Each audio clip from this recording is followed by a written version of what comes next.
Hey everyone, World Film Geek here, and I'm interviewing Trevor Stines. He's best known for his role as Jason Blossom in the series Riverdale. His latest film, Middleton Christmas, is coming out November 3rd. Enjoy the interview. So, I gotta say, I am a huge Riverdale fan, so when I found out that you were available for interview, I found out it was Jason Blossom. I nearly went crazy because I'm a huge Riverdale fan. But Oh man, that's awesome to hear. I appreciate that. Well, I just watched Middleton Christmas this morning, as a matter of fact, and I absolutely loved it. I even almost shedded a tear, and your character really surprised me, and I thought you did an excellent job. Wow, that's such high praise, man. That's really kind of you to say. Thank you. Awesome. So my first question is, what inspired you to take on the role of Lucas? For me, when I looked at the role of Lucas, I remember the script coming in and and reading it through, and it really struck me how the character of Lucas could be played as a really archetypal just jock guy who's it's the jerk boyfriend who the girl shouldn't be with, and Mm-hmm. it really struck me how I guess he could almost be a cliche, but the writing by our writer Trisha Rand was so clever in that there were small details in the script that really added a lot of layers of complexity to the character and made him more of a real human being that I really appreciated, and I really was eager to dive into those layers of complexity and try to hopefully bring it to life for the film. Yeah, definitely. I really found that surprising about the character because I did see that at first. I thought he was the, typical jock, big man on campus, jealous boyfriend type, and I thought it was gonna. At first, when I saw it, I was like, "Oh, this is not gonna end well." But then there's that little twist of fate where you showed that you were an honorable character, and it's because you cared about Sam so much that you were willing to risk your own personal path just for the sake of saving her life. And I thought that was an amazing thing about the film. Yeah, that is one of my favorite scenes in the film for myself as an actor, because there's the one line that Lucas has when he's talking to Sam in the hospital. He says, "It doesn't have to be about us." He Right. says, "I just want to do this," and I just love that so much. To put aside anything that you might feel and really just make it about, like you said, his care for this other human being. Just the fact that he cared for her and wanted to help her, and get nothing out of it, I just thought was a really beautiful thing, and really, speaks to the message of the film, I think.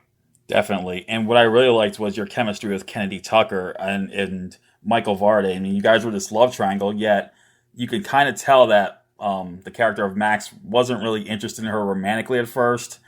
Kind of did, but he understood. He did respect the fact that Sam and Lucas were in this relationship, and I thought that was really cool that he did have that ounce of respect towards that pivotal moment, Yeah. and I think it really worked. What was it like working with those two? Oh man, it was so much fun.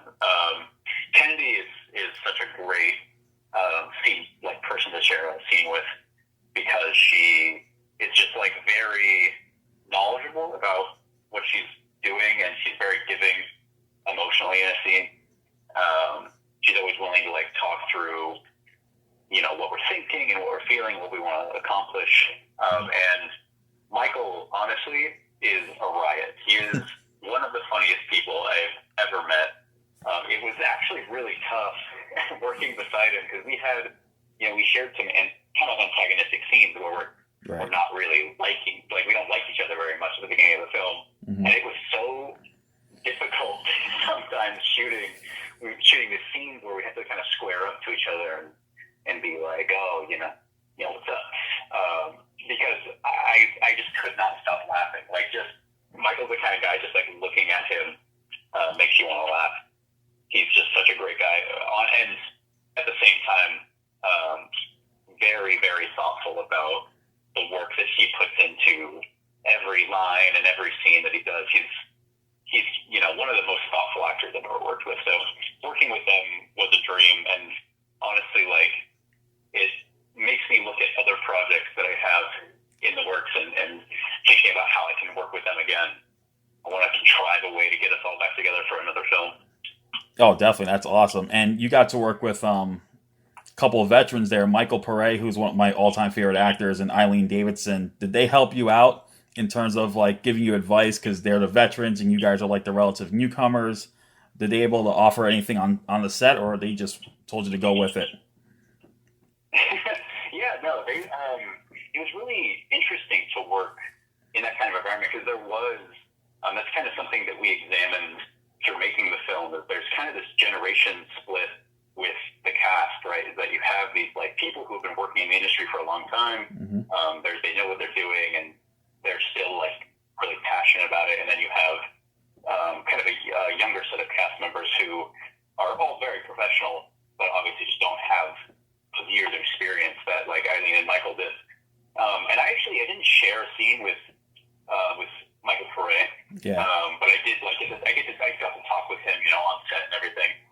And then Eileen, the scenes that I shared with Eileen were definitely an interesting experience, because, like you said, they're veterans and they are always just there as kind of a guiding force. Like, mm-hmm. being in a scene with them feels very comfortable, because you know that like no matter what happens, they're quick on their feet and they can stay with you, and you just have to try and keep up with them and where they're going. Yeah. And I remember speaking with Eileen about like kind of her experience and her thought process when approaching scenes and character. They are a wealth of knowledge. Getting to work with them is nothing but a learning experience. That's awesome. And the one scene that really got to me was the scene where Lucas's parents just flat out said, "Oh, he's not going to do the surgery. No one's covering up my son." I was getting all a little bothered by that, and yeah. I felt like, it's like if you can go back, if let's say you were Lucas and you went back to that moment and that scene came up again, I think Lucas would have probably said, "You know what? I'm doing this. I don't care about anything else." That's the feeling I was going to get out of it. Yeah, right. And do you think the same thing also? Like, if you can go back to that part, would Lucas just stand up to his parents and said, "You know what? This is important to me. This means a lot to me. I'm going to do it. And I know it's going to cost me my career, but this is how I feel." Yeah. And that's, it's funny that you bring that up, because it's something I remember talking about with Michael Vardy. Like I said, like we were kind of discussing that scene, and he thought kind of the way that I played it was interesting, because if I recall correctly, he mentioned like how, like you said, I'm kind of this big man on campus character, mm-hmm. and he expected like having these overbearing parents that I would be more like, tail tucked between my legs, like yes mom, yes dad. Yeah. But I thought of it more of the way that you did, in that like this is something that he feels called to do. He feels like this is his responsibility, and something that he can, like, it's the one thing that he can do, right, to help this person that he cares about, and it's being like taken away from him by his parents, and so having it be this like big argumentative scene where I'm like pacing around and I'm angry and I'm gesturing all over. Yeah. I felt that was more appropriate to kind of who we are discovering Lucas to be. This like really somebody who is really passionate, and when he makes his mind up, he follows through. It's just hard because in the movie he's only 17 and can't like make the decision on his own, right? The doctors can't perform this operation without parental consent, and so his hands end up really tied. And at the end of that scene, he apologizes profusely to Sam's mother. Yeah. Like really, or not profusely, but more emphatically. He's just so. He wishes he could have done it. Yeah. Yeah. And I will. Yeah, it's a tough situation.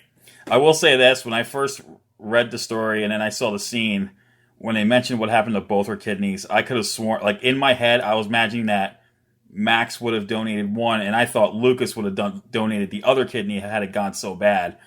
I had actually pictured that because I felt like, it was like, what's going to happen now to her? But then when they said they were able to fix one, it worked out fine, in terms of one. But, it really did take that nice little twist. And the way your character went at the end was amazing. I mean, you really showed that honorable side. I thought that was great.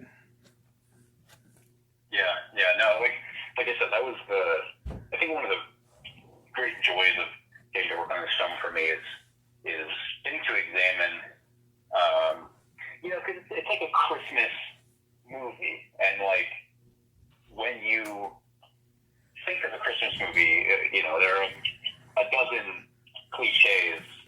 Not to use that word in a negative sense, but oh yeah, it's like a lot of the Christmas movies are the same. Yeah, right. Like Boy Meets Girl. In your head. Right. Yeah, exactly.